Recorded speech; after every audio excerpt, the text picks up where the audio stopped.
Salam, puji Tuhan hari ini kita masih beribadah bersama dan bersyukur kita ada kembali di momen kita memperingati hari ulang tahun kemerdekaan Republik Indonesia yang ke-76.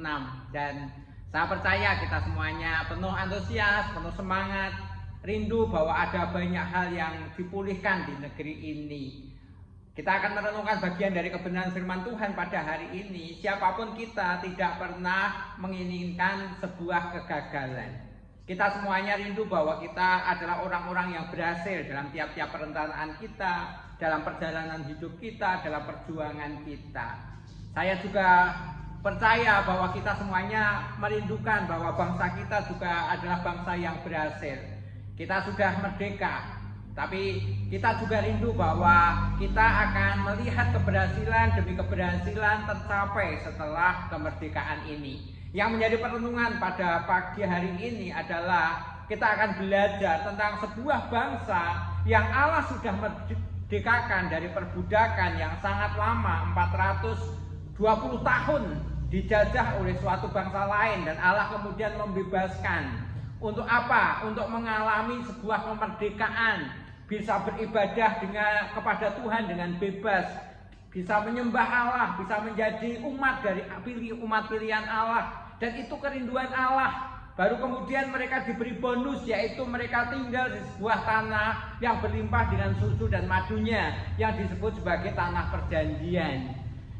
Tapi sayang sekali kita melihat rupa-rupanya bangsa ini sebagian besar dari bangsa yang mengalami pembebasan dari perbudakan itu, mereka adalah orang-orang yang gagal. Sekarang kita akan lihat, kita akan renungkan dari bagian firman Tuhan ini. Kita mau belajar dari penyebab kegagalan itu, sampai kemudian kita mau berhati-hati supaya kita semuanya, kita tidak akan pernah menjadi orang-orang yang gagal di dalam perjuangan kita, dalam mengisi kemerdekaan hidup kita, dalam semua hal yang sudah Allah rancang dalam hidup kita semuanya.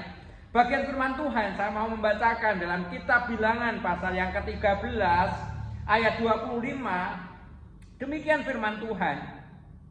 Sesudah lewat 40 hari, pulanglah mereka dari pengintian negeri itu. Ayat 27. Mereka menceritakan kepadanya, kami sudah masuk ke negeri kemana kau suruh kami, dan memang negeri itu berlimpah susu dan madunya. Dan inilah hasilnya, hanya bangsa yang diam di negeri itu kuat-kuat, dan kota-kotanya berkubu, dan sangat besar juga kota-kotanya berkubu dan sangat besar. Juga keturunan Enak telah kami lihat di sana. Orang Amalek diam di tanah Negeb. Orang Het, orang Yebus, orang Amori diam di pegunungan. Orang Kanaan diam di sepanjang laut dan sepanjang tepi sungai Yordan. Kemudian Kaleb mencoba menenteramkan hati bangsa itu di hadapan Musa. Katanya, tidak, kita akan maju menduduki negeri itu sebab kita pasti akan mengalahkannya.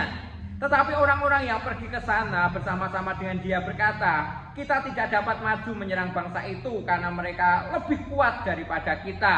Juga mereka menyampaikan kabar busuk tentang negeri yang diintai mereka dengan berkata, negeri yang kami lalui untuk diintai adalah suatu negeri yang memakan penduduknya, dan semua orang yang kami lihat di sana adalah orang-orang yang tinggi-tinggi perawakannya. Kita melihat inilah penyebab dari sebuah kegagalan dalam perjuangan. Perlu kita tahu bahwa Allah membebaskan bangsa Israel keluar dari perbudakan di tanah Mesir, dari penjajahan di tanah Mesir.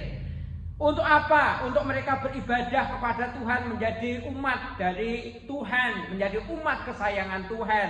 Kemudian juga menempati tanah yang sudah ditentukan oleh Tuhan untuk menjadi milik mereka, yaitu tanah yang berlimpah dengan susu dan madunya. Tetapi kemudian ada satu kegagalan. Dalam peristiwa ini adalah peristiwa di mana Musa mengirim 12 orang untuk mengintai negeri yang Tuhan janjikan itu, negeri yang berlimpah dengan susu dan madu itu. Diintai mereka supaya mereka itu tahu, bisa mempetakan seperti apa kondisinya, bagaimana harus merebut kota itu, tempat-tempat itu. Tetapi rupa-rupanya bagian inilah yang kemudian menjadi awal dari sebuah kegagalan kelompok orang ini. Kita lihat Dari cerita ini kita akan belajar dua kesalahan dari bangsa pilihan Tuhan sampai kemudian mereka menjadi orang yang gagal mewarisi dari warisan perjanjian Tuhan, dari tanah yang dijanjikan oleh Tuhan. Kesalahan yang pertama, apa yang salah dalam mereka? Mereka salah memilih apa yang dilihat. Setelah 40 hari mereka mengintai negeri itu, mereka kemudian datang kepada Musa memberitahukan tentang keadaan bangsa itu. Mereka menceritakan kepadanya, kami sudah masuk ke negeri di mana kau suruh kami. Dan memang negeri itu berlimpah susu dan madunya, dan inilah hasilnya, hanya bangsa yang diam di negeri itu kuat-kuat dan kotanya berkubu dan sangat besar. Juga keturunan orang Enak telah kami lihat di sana. Kami melihat di sana orang-orang Enak, yaitu keturunan raksasa di ayat yang ke-32, dan semua orang yang kami lihat di sana adalah orang-orang yang tinggi perawakannya. Jadi kegagalannya berawal dari apa yang kemudian mereka lihat. Yang mereka lihat adalah tantangan yang besar. Yang mereka lihat adalah raksasa-raksasa yang menduduki negeri itu. Ada keturunan orang Enak, ada keturunan orang-orang yang tinggi perawakannya. Itu yang mereka lihat. Mereka melihat tantangan, mereka melihat bahaya, mereka melihat apa yang sepertinya tidak mungkin mereka hadapi. Dan itu menjadi awal dari ketakutan mereka. Sampai ketika 10 orang ini mengadukan kepada Musa, membuat bangsa itu kemudian menangis di hadapan Tuhan, meratap di hadapan Tuhan, dan kemudian mereka berkata, kita akan mati di padang gurun ini. Apakah tidak ada kuburan di Mesir sehingga kita mati di sini? Kesalahannya adalah salah memilih apa yang dilihat. Sebenarnya mereka melihat sisi yang lain juga. Apa itu? Kami sudah masuk ke negeri kemana kami kau suruh pergi. Dan memang negeri itu berlimpah susu dan madu. Ada dua sisi sebenarnya. Yang pertama adalah negeri yang berlimpah dengan susu dan madu, yang subur, yang makmur, yang gemah ripah loh jinawi. Itu dilihat oleh mereka di pandangan mereka. Ada di depan mereka. Tetapi sisi yang lain mereka melihat bahwa kota-kota berkubu ada di negeri itu. Orang-orang perkasa ada di negeri itu. Tetapi fokus mereka itu hanya kepada orang-orang yang mendudukinya. Kota-kota yang berkubu, orang-orang yang akan menjadi tantangan bagaimana mereka bisa menduduki negeri itu. Salah dalam memilih apa yang dilihat. Bapak, Ibu, dan Saudara, kita hati-hati dengan bagian ini. Kehidupan selalu memperlihatkan kepada kita dua sisi. Kita akan gagal atau kita akan berhasil, tinggal bagaimana di sisi yang mana kita akan melihatnya. Di balik tantangan selalu ada peluang untuk kita bisa melewati dan mendapatkannya. Tetapi kalau yang kita lihat, yang kita tonjolkan adalah tantangannya, kita kemudian tidak bisa melihat peluang yang ada di balik tantangan itu. Kita ingat sebuah cerita, ada satu perusahaan menerima 2 tenaga pemasaran. Dan kemudian pimpinan dari perusahaan itu berkata bahwa ada sebuah tempat yang akan kuperuntukkan kepada kalian. Kalian berdua menjadi satu tim. Kalian akan ada di sebuah tempat ini. Jualah produk kami. Dan yang dijual adalah produk sepatu, produk sandal. Nah, 2 orang ini yang kemudian menjadi satu tim ini kemudian pergi ke sebuah tempat itu. Yang dilihat adalah orang-orang yang ternyata benar-benar belum memiliki kehidupan yang modern. Mereka belum punya sepatu, mereka juga belum pakai sandal. Mereka cukup dengan kakinya tanpa alas, dan mereka biasa pergi ke hutan, mereka biasa pergi ke ladang dengan kaki yang tanpa alas.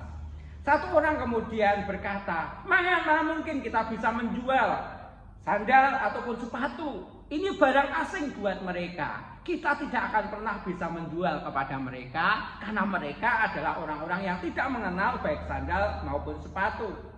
Satu orang berkata, bukan begitu.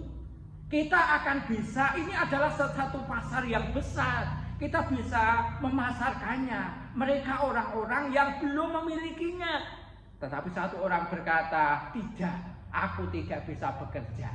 Jangan-jangan pemimpin di perusahaan kita hanya akan membuat merasa sungkan untuk menolak lamaran kita dan ditempatkan di seperti ini. Ini adalah penolakan halus perusahaan terhadap kita. Dan kemudian satu orang ini kemudian mengundurkan diri. Tapi satu orang ini berjuang terus dengan keyakinannya bahwa ini adalah peluang besar. Ini adalah pasar yang sangat besar, pasar yang sangat luas untuk bisa menjual produknya.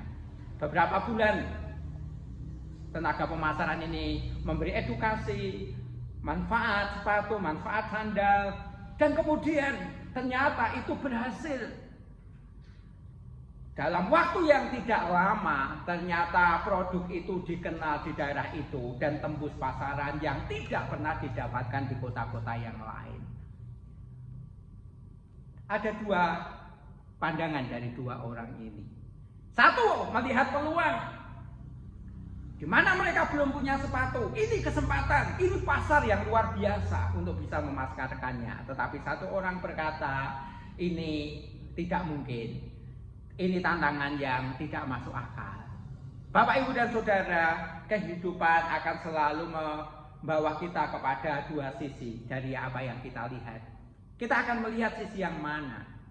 Kita punya tantangan, kita punya banyak kesulitan, kita punya banyak hal yang kita sebut sebagai hambatan. Tetapi apakah fokus pandangan kita hanya kepada kesukaran, kepada hambatan, kepada hal-hal yang sekiranya bisa membuat laju dari perjalanan kita ini akan berhenti?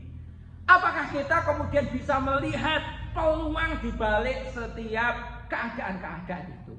Saya rindu Bapak, Ibu, dan Saudara, kita bisa melihat di balik semua tantangan-tantangan. Saya percaya Saudara menjadi orang-orang yang kreatif hari-hari ini.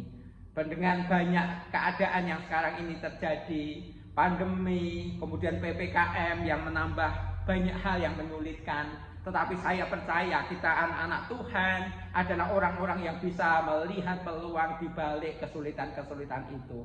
Tuhan punya cara untuk menolong hidup kita.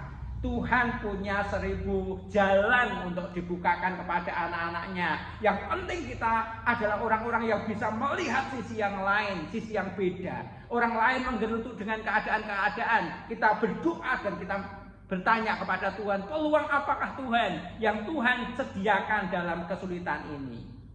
Ini yang selalu kita akan buat. Yang pertama, jangan sampai salah memilih apa yang saudara lihat. Saudara akan melihat peluang atau saudara akan melihat tantangan.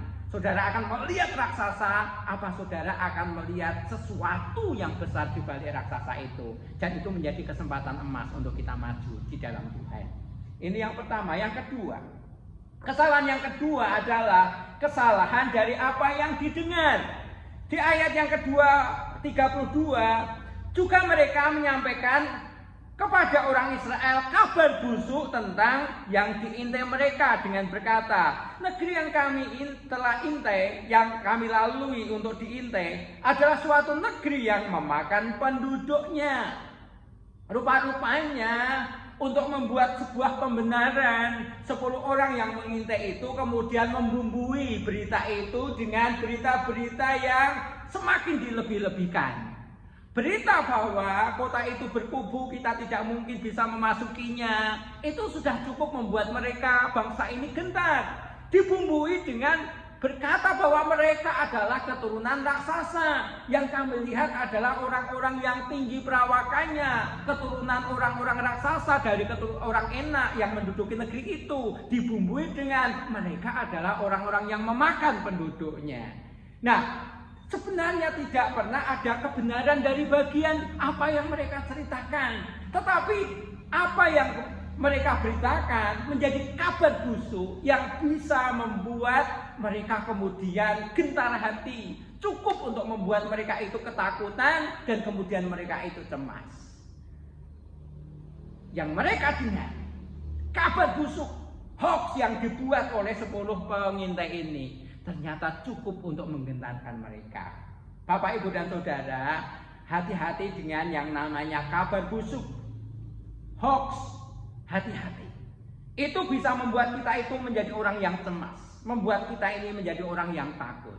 Ada banyak hal yang kita bisa dengar hari-hari ini. Ada berita yang baik, tapi juga di balik berita yang baik juga ada berita yang busuk, ada berita yang hoax. Berita sampah, berita yang sebenarnya tidak benar, tapi itu dikemas sedemikian rupa dan kemudian dipercayai oleh masyarakat. Itu berita hoax, itu berita busuk. Berita busuk ternyata membuat sebuah negara gagal untuk meraih janji Tuhan. Dan mereka semua mati di padang gurun, kecuali 2 orang saja. Orang yang tidak mempercayai hoax ini, yaitu Yosua dan Kaleb. Nah, percaya kepada hoax ini berbahaya. Hoax apa yang hari-hari ini mengganggu kita, yang mempercayai kita, yang membuat kita ini percaya dan kemudian kita semakin menjadi orang yang takut? Banyak tentang pandemi yang sedang terjadi hari-hari ini, banyak hoax yang beredar. Mungkin kita juga mendengar tentang vaksin. Mungkin saudara ada yang belum vaksin, terimalah vaksin, mintalah saudara divaksin. Ada banyak berita hoax tentang vaksin ini. Pemerintah memberikan kita vaksin, fasilitas secara gratis, manfaatkan itu. Karena maksud pemerintah adalah memberi kekebalan secara kolektif kepada masyarakat dan pandemi ini akan segera berakhir. Supaya kita semuanya menjadi orang-orang yang tahan dan kehidupan akan kembali normal kembali. Tetapi ada hoax di mana vaksin, orang divaksin kemudian meninggal. Itu kasus mungkin 1 dari 1 juta dan itu pun bukan karena vaksin. Tapi itu dikemas sedemikian rupa dan kemudian itu menjadi sebuah berita yang menakutkan. Sampai banyak orang disesatkan dalam hal ini tidak mau vaksin. Berita hoax yang apa lagi? Jangan termakan hoax. Jangan termakan hoax. Kebenaran firman Tuhan menyatakan hal-hal yang benar tentang hidup kita. Kita bisa pilih berita yang benar. Kalau kita gampang digodai untuk percaya kepada hoax, jangan baca berita-berita itu. Cari sumber yang benar, orang yang saudara percayai. Tapi juga kembali kepada firman Tuhan. Kalau kita mungkin takut baca koran, takut hoax, baca Alkitab. Dari sinilah kita akan tahu kebenaran-kebenaran yang membuat kita menjadi orang-orang yang kuat. Jangan salah memilih apa yang didengar. Karena berita hoax, berita busuk ternyata sudah cukup menghancurkan sebuah bangsa. Dan mereka gagal meraih janji-janji Tuhan. Saya rindu bahwa kita adalah orang-orang yang tidak gagal. Saya rindu kita ini adalah orang-orang yang berhasil. Kita berhasil dikeluarkan Tuhan dari perbudakan. Kita orang yang merdeka. Kita punya banyak hal, banyak peluang daripada Tuhan dari kemerdekaan itu. Kita akan meraih janji-janji Tuhan. Kita akan masuki tanah perjanjian kita. Kita akan raih apa yang Tuhan janjikan dalam hidup kita. Kita bukan orang-orang yang gagal. Jangan salah memilih apa yang kita lihat. Kalau ada tantangan, lihatlah peluang di balik tantangan itu. Lihat sisi yang baik dari setiap apa yang kita lihat. Yang kedua, jangan salah memilih apa yang saudara dengar. Karena kalau kita salah memilih apa yang kita dengar, bisa fatal. Kita menjadi orang-orang yang takut, kita menjadi orang-orang yang tidak pernah maju, kita menjadi orang-orang yang aneh. Tapi kita percaya kepada berita kebenaran, berita dari Tuhan. Kalau berhubungan dengan berita-berita di bumi ini, carilah sumber yang benar, yang membuat saudara tentram, yang membuat saudara tidak takut, yang membuat saudara itu yakin tentang kehidupan ini. Puji Tuhan. Sekali lagi, kita adalah orang-orang yang dimerdekakan oleh Tuhan, tetapi kita adalah orang-orang yang berhasil dalam mengisi kemerdekaan itu. Jangan salah memilih apa yang dilihat, jangan salah memilih apa yang saudara dengar. Saudara diberkati oleh Tuhan. Mari kita berdoa. Tuhan, terima kasih. Kami bersyukur untuk pagi hari ini. Kami sudah memerdekakan dari kehidupan lama kami, kehidupan dosa, kehidupan apapun. Dan kami akan raih janji-janji Tuhan, kami akan duduki tanah perjanjian kami. Kami tahu Bapak, ada banyak hal yang kami lihat hari-hari ini. Izinkan kami Tuhan, beri kepada kami penglihatan daripada Tuhan sendiri. Untuk kami hanya memilih melihat kemuliaan Tuhan, melihat semua peluang yang Tuhan beri dalam semua keadaan. Karena kami tahu dalam Tuhan selalu ada jalan. Kami juga tidak salah memilih apa yang kami dengar. Kami akan mendengar kebenaran-kebenaran firman-Mu. Kami juga akan mendengar berita-berita dari sumber yang kami bisa percaya, yang membuat kami tidak takut, yang membuat kami yakin, yang membuat kami optimis di dalam kehidupan kami. Tuhan Yesus sudah mengasihi kami, sudah mati bagi kami, hidup untuk selama-lamanya bagi kami, dan Tuhan Yesus menjadi jaminan hidup kami. Terima kasih. Dalam nama Tuhan Yesus kami berdoa. Haleluya. Amin. Amin. Tuhan memberkati.